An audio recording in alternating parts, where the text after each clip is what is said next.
Hello everyone. So last ক্লাসে আমরা graph start করেছিলাম। আমরা পড়েছিলাম যে গ্রাফ কি জিনিস এবং গ্রাফের ভার্টেক্স এবং এজ কি। দেন আমরা পড়েছিলাম মাল্টিগ্রাফ কি, সিম্পল গ্রাফ আর মাল্টিগ্রাফের মধ্যে ডিফারেন্সটা কি।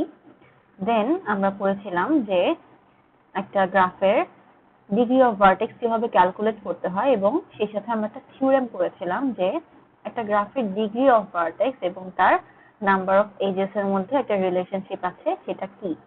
এবং এখানে একটা এক্সাম্পল আমরা সলভ করেছিলাম এবং তোমাদেরকে একটা প্র্যাকটিস প্রবলেম প্রোভাইড করা ছিল।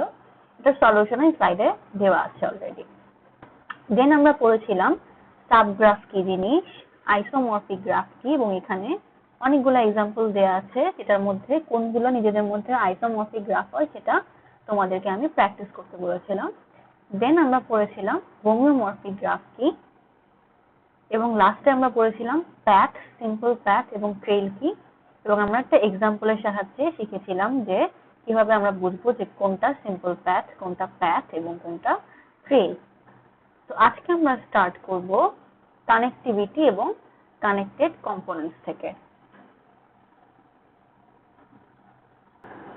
সো একটা গ্রাফকে আমরা কানেক্টেড গ্রাফ তখনই বলবো যখন সেই গ্রাফে প্রত্যেকটা ভার্টেক্স থেকে অন্য যে কোনো ভার্টেক্সে যাওয়ার প্যাথ থাকে। খেয়াল করো, আমি বলেছি যে একটা ভার্টেক্স থেকে অন্য যে কোনো ভার্টেক্সে যাওয়ার জন্য যদি প্যাথ থাকে। প্যাথ আর এজ কিন্তু এক জিনিস না। এজ মানে হচ্ছে দুইটা নোডের মাঝখানে একটা এজ থাকা। যেমন যদি আমরা ফিগার 8.8 এর এ, দ্যাট মিনস এই যে লেফট সাইডের যে ফিগারটা, এটা কনসিডার করি। এখানে দেখো P1 এবং P5 এই দুটার মধ্যে একটা এজ আছে। এখন P1 থেকে কি আমি P6 এ যেতে পারি? P1 আর P6 এর মধ্যে কিন্তু কোনো এজ নেই, কিন্তু আমরা বলেছি যে যে কোনো নোড থেকে অন্য আরেকটা নোডে যাওয়ার জন্য প্যাথ থাকতে হবে, দ্যাট মিনস ডিরেক্ট এজ থাকতে হবে, এমন কোনো কথা নেই। তো P1 থেকে কিন্তু P6 এ যাওয়ার জন্য আমাদের কাছে প্যাথ আছে। প্যাথ মানে হচ্ছে alternating sequence of vertices and edges. That means P1 থেকে যদি আমি P6 এ যেতে চাই, আমি কিন্তু অনেকভাবেই যেতে পারি। For example P1, P5, then P6, অথবা P1, P2, P3, P6, অথবা P1, P4, P5, P6। এভাবে কিন্তু আমি P1 থেকে P6 এ যেতে পারি। এভাবে দেখো এই গ্রাফের যে কোনো নোড থেকে আমি অন্য যে কোনো নোডে যেতে পারি। যেমন P2 থেকে আমি যদি P4 এ যেতে চাই, ডিরেক্ট যাওয়ার কোনো এজ নেই, কিন্তু আমরা বলেছি যে প্যাথ থাকলেই হবে। সো P2 থেকে কিন্তু P4 এ যাওয়ার জন্য আমাদের কাছে প্যাথ আছে। For example P2, P5, P4, এভাবে আমি P4 এ যেতে পারি P2 থেকে, আবার P2, P1, P4 এভাবেও যেতে পারি। আবার চাইলে একটু ঘুরে এদিক দিয়েও যেতে পারি, suppose P2, P3, P6, P5, P4। তো আমি যেভাবেই যাই না কেন, আমার কন্ডিশন হচ্ছে আমি আমার গ্রাফের যে কোনো একটা নোড থেকে অন্য আরেকটা নোডে পৌঁছাতে পারবো প্যাথের মাধ্যমে। যদি একটা গ্রাফ এরকম হয় যে তার যে কোনো নোড থেকে অন্য যে কোনো নোডে পৌঁছানো যায়, দ্যাট মিনস তাদের মধ্যে প্যাথ থাকে, তাহলে সেই গ্রাফটাকে আমরা বলবো কানেক্টেড গ্রাফ। এখন একটা গ্রাফ যদি কানেক্টেড না হয়, তাহলে সেক্ষেত্রে সেই গ্রাফের কিছু কম্পোনেন্ট থাকতে পারে যারা নিজেদের মধ্যে কানেক্টেড। ফর এক্সাম্পল, আমি যদি এই বি নাম্বার পিকচারটা কনসিডার করি, এই বি নাম্বার পিকচারে দেখো আমি এ থেকে চাইলে সি তে যেতে পারি, চাইলে ডি তে যেতে পারি, আবার ডি থেকে চাইলে এ অথবা সি তে যেতে পারি। এভাবে এ, ডি আর সি এই তিনটা কম্পোনেন্ট কিন্তু নিজেদের মধ্যে কানেক্টেড। আমি চাইলেই যে কোনো নোড থেকে আরেকটা নোডে যেতে পারি। এখন নোড এ থেকে নোড বি তে কি আমি কোনোভাবে যেতে পারি? পারি না। নোড বি তে আসলে আমি এই গ্রাফের কোনো নোড থেকেই পৌঁছাতে পারি না। আবার ই এবং এফ এই দুইটা নোডে আমি এ, বি, সি, ডি এই চারটার কোনো নোড থেকেই কিন্তু পৌঁছাতে পারি না। দ্যাট মিনস এই গ্রাফটার যে কোনো নোড থেকে অন্য যে কোনো নোডে কিন্তু আমি পৌঁছাতে পারি না প্যাথের মাধ্যমে। দ্যাট মিনস আমার এই গ্রাফটা ডিসকানেক্টেড গ্রাফ, এই গ্রাফটা কানেক্টেড গ্রাফ না। কিন্তু এই ডিসকানেক্টেড গ্রাফের মধ্যে আবার কিছু অংশ আছে যারা নিজেদের মধ্যে কানেক্টেড। যেমন এ, বি, সি এই তিনটা পয়েন্ট বা তিনটা নোড কিন্তু নিজেদের মধ্যে কানেক্টেড। এই পয়েন্টগুলোর যে কোনো নোড থেকে আমরা অন্য নোডে পৌঁছাতে পারি। আবার ই থেকে এফ অথবা এফ থেকে ই এতটুকু কিন্তু আমরা নিজেদের মধ্যে কানেক্টেড কম্পোনেন্ট বলতে পারি। এই জন্য আমার এই যে ডিসকানেক্টেড গ্রাফটা, এই ডিসকানেক্টেড গ্রাফের কানেক্টেড কম্পোনেন্ট গুলা হচ্ছে A B C E F এবং বি। দেখো এখানে লেখা আছে এ সি ডি একটা কম্পোনেন্ট, ই এফ একটা কানেক্টেড কম্পোনেন্ট এবং বি একটা কানেক্টেড কম্পোনেন্ট। তো একটা গ্রাফ যদি ডিসকানেক্টেডও হয় তার নিজের কিছু কানেক্টেড কম্পোনেন্ট থাকতে পারে। দ্যাট মিনস পুরো গ্রাফটা কানেক্টেড না, কিন্তু তার কিছু অংশ বা তার কিছু কম্পোনেন্ট নিজেদের মধ্যে কানেক্টেড। এখন দেখো এই যে নোড বি, এই নোডটাই কিন্তু অন্য কোনো নোড থেকে পৌঁছানো যায় না এবং এই নোড থেকেও অন্য কোনো নোডে পৌঁছানো যায় না। দ্যাট মিনস এই গ্রাফটা সবার থেকে ডিসকানেক্টেড। তো যেই গ্রাফের সাথে কোনো এজ কানেক্টেড থাকে না সেই গ্রাফকে বলা হয় আইসোলেটেড ভার্টেক্স। এবং আইসোলেটেড ভার্টেক্সের অবশ্যই ডিগ্রি হবে 0, বিকজ আমরা জানি যে ডিগ্রি মানে হচ্ছে একটা নোডের সাথে কতগুলো এজ কানেক্টেড থাকে। যেহেতু আইসোলেটেড ভার্টেক্সের সাথে কোনো এজ কানেক্টেড থাকে না, দ্যাটস ওয়াই আইসোলেটেড ভার্টেক্সের ডিগ্রি হয় 0। যেমন এক্ষেত্রে বি একটা আইসোলেটেড ভার্টেক্স, তার সাথে কোনো এজ কানেক্টেড নেই, দ্যাটস ওয়াই তার ডিগ্রি 0।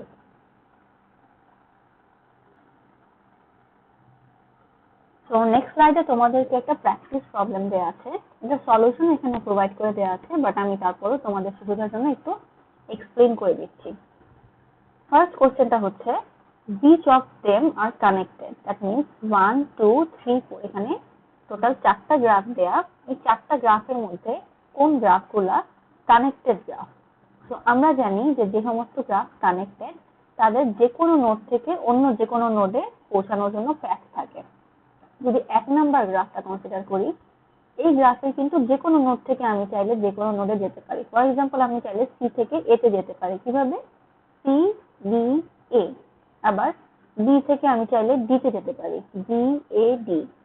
এভাবে যে কোনো নোড থেকে আমার এই গ্রাফে যে কোনো নোডে যাওয়া পসিবল। দ্যাট মিনস এই গ্রাফটার মধ্যে 1 নাম্বার গ্রাফটার যে কোনো নোড থেকে অন্য যে কোনো নোডে যাওয়ার জন্য প্যাথ আছে। দ্যাটস ওয়াই এই গ্রাফটা কানেক্টেড গ্রাফ। এখন 2 নাম্বার গ্রাফে দেখো এ বি ই এরা তিনজন নিজেদের সাথে কানেক্টেড, বাট এ থেকে বি তে যাওয়ার কিন্তু কোনো প্যাথ নেই। দেখো এখানের যে মাঝখানের যে ইন্টারসেকশন পয়েন্টটা, এখানে কিন্তু কোনো নোড নেই। দ্যাট মিনস এ থেকে কিন্তু আমি বি তে যেতে পারি না বা ই থেকে বি তে যেতে পারি না। আবার এ থেকে সি বা ডি থেকে সি বা ই থেকে সিও আমি যেতে পারি না, কারণ আমার ইন্টারসেকশনের জায়গায় কোনো নোড নেই। দ্যাটস ওয়াই আমার এই গ্রাফটা একটা ডিসকানেক্টেড গ্রাফ। কিন্তু আমাদেরকে দেখো কোশ্চেনে বলেছে যদি গ্রাফটা কানেক্টেড না থাকে, দ্যাট মিনস ডিসকানেক্টেড গ্রাফ হয়, তাহলে তার কানেক্টেড কম্পোনেন্ট গুলো কি। তাহলে আমার 2 নাম্বার গ্রাফের ক্ষেত্রে কানেক্টেড কম্পোনেন্ট হবে হচ্ছে এ D E, because A D ই এর মধ্যে আমরা যে কোনো নোড থেকে যে কোনো নোডে পৌঁছাতে পারি। আবার বি সি এইটুকু একটা কানেক্টেড কম্পোনেন্ট। আচ্ছা, 3 নাম্বার গ্রাফটাতে দেখো আমি যে কোনো নোড থেকে যে কোনো নোডে পৌঁছাতে পারি। দ্যাটস ওয়াই আমার 3 নাম্বার গ্রাফটাও একটা কানেক্টেড গ্রাফ হবে। দেন 4 নাম্বারটার ক্ষেত্রেও দেখো এ বি ই এই তিনজন কানেক্টেড, কিন্তু সি আর ডি এরা কিন্তু এ বি ই এর সাথে কানেক্টেড না, কারণ দেখো এই যে মাঝখানে ইন্টারসেকশন পয়েন্টে কোনো নোড নেই। দ্যাট মিনস আমি এ বি ই থেকে সি অথবা ডি তে পৌঁছাতে পারি না। সো এই গ্রাফটাও ডিসকানেক্টেড গ্রাফ, কিন্তু এর কানেক্টেড কম্পোনেন্ট গুলা কি? এ বি ই এর একটা কানেক্টেড কম্পোনেন্ট, আবার সি ডি এটাও এর একটা কানেক্টেড কম্পোনেন্ট। দেন সেকেন্ড কোশ্চেনটা হচ্ছে কোন কোন গ্রাফ এখানে সাইকেল ফ্রি। সাইকেল মানে হচ্ছে আমি যদি কোনো একটা গ্রাফে একটা নোড থেকে প্যাথ স্টার্ট করে আবার সেই নোডে ফেরত আসতে পারি। ফর এক্সাম্পল যদি 2 নম্বর গ্রাফটা দেখি, এখানে এ থেকে শুরু করে আমি কি আবার এ তে আসতে পারি? অবশ্যই পারি। এ টি ই এ, দ্যাট মিনস এটা একটা সাইকেল। তো 2 নম্বর গ্রাফে আমাদের সাইকেল আছে, তো 2 নম্বর গ্রাফটা সাইকেল ফ্রি না। 3 নম্বর গ্রাফেও দেখো আমি এ থেকে শুরু করে কি আবার এতে আসতে পারি, অথবা বি থেকে শুরু করে কি বি তে আসতে পারি? অবশ্যই পারি। বি এ ই বি অথবা B A D E B, যে কোনো ভাবেই হোক না কেন আমি একটা নোড থেকে স্টার্ট করে সেই নোডে আবার ফেরত আসতে পারি। সো এটাও একটা সাইকেল ফ্রি গ্রাফ না। 4 নাম্বারটায় দেখো, 4 নাম্বারটায় দেখে মনে হচ্ছে যে সিডি হয়তো বা একটা সাইকেল, বাট সাইকেল হওয়ার শর্ত হচ্ছে 2 এর বেশি নোড থাকতে হবে। দ্যাট মিনস মিনিমাম 3টা নোড নিয়ে একটা সাইকেল তৈরি হবে। যেমন এ ডি ই, এখানে 3টা নোড ছিল, এ বি ই অথবা A B E D A, এরকম সাইকেল হওয়ার জন্য একটা নোড থেকে শুরু করে সেই নোডে আসতে হলে আমাকে মিনিমাম 3টা নোড কমপ্লিট করতে হবে। এই ক্ষেত্রে সিডি কোনো সাইকেল হবে না, কারণ এখানে সি আর ডি মিলে 2টা নোড। এ বি ই এ, এখানে আমরা 3টা নোড মিলে একটা সাইকেল ক্রিয়েট হয়েছিল, অথবা A B E D A, এখানে 4টা নোড মিলে সাইকেল ক্রিয়েট হয়েছিল। তো 4 নাম্বার গ্রাফটা সাইকেল ফ্রি, এখানে কোনো সাইকেল নেই। একইভাবে 1 নাম্বারেও কোনো সাইকেল নেই। এ থেকে শুরু করে আমি আবার এ তে কিন্তু পৌঁছাতে পারি না, বা সি থেকে শুরু করে আবার সি তে পৌঁছাতে পারি না। এই গ্রাফের কোনো নোড থেকে আমি স্টার্ট করে আবার সেই নোডে ফেরত আসতে পারি না। তো আমার 1 নাম্বার গ্রাফ এবং 4 নাম্বার গ্রাফটা সাইকেল ফ্রি। দেন 3 নাম্বার কোশ্চেনটা হচ্ছে লুপ ফ্রি গ্রাফ কোনগুলো। লুপ মানে হচ্ছে আমরা এর আগে শিখে এসেছিলাম যে যদি কোনো এজ একটা নোড থেকে স্টার্ট হয়ে আবার সেই নোডেই ফিরে আসে, অন্য কোনো নোডে না গিয়ে। যেমন 4 নাম্বার গ্রাফে দেখো, এই নোডটা বি থেকে, এই এজটা বি থেকে স্টার্ট হয়ে আবার অন্য কোনো নোডে না গিয়ে আবার বি তেই ফেরত এসেছে। তো এই যে সার্কেলটা, এটাকেই বলা হয় হচ্ছে লুপ। দ্যাট মিনস 4 নাম্বার গ্রাফটা লুপ ফ্রি না, বিকজ এখানে বি তে একটা লুপ আছে। আর কোনো গ্রাফে কিন্তু এখানে লুপ নেই। 1, 2 এবং 3, তিনটাতেই কোনো লুপ নেই। তো বাকি 3টা গ্রাফই লুপ ফ্রি গ্রাফ। দেন লাস্টে বলেছে which are simple graph। Simple graph মানে হচ্ছে আমরা ফার্স্ট ক্লাসে শিখে এসেছিলাম যেখানে কোনো লুপ অথবা মাল্টিপল এজ নেই।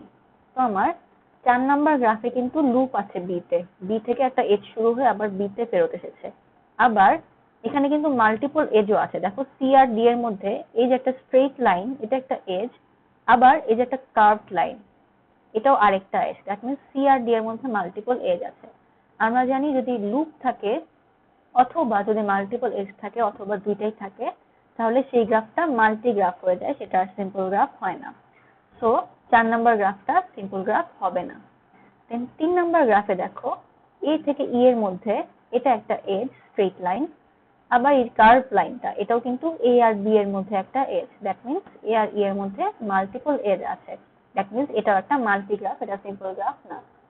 2 নাম্বারে কোনো লুপ অথবা মাল্টিপল এজ নেই, একইভাবে 1 নাম্বারেও নেই। সো 1 আর 2 সিম্পল গ্রাফ হবে।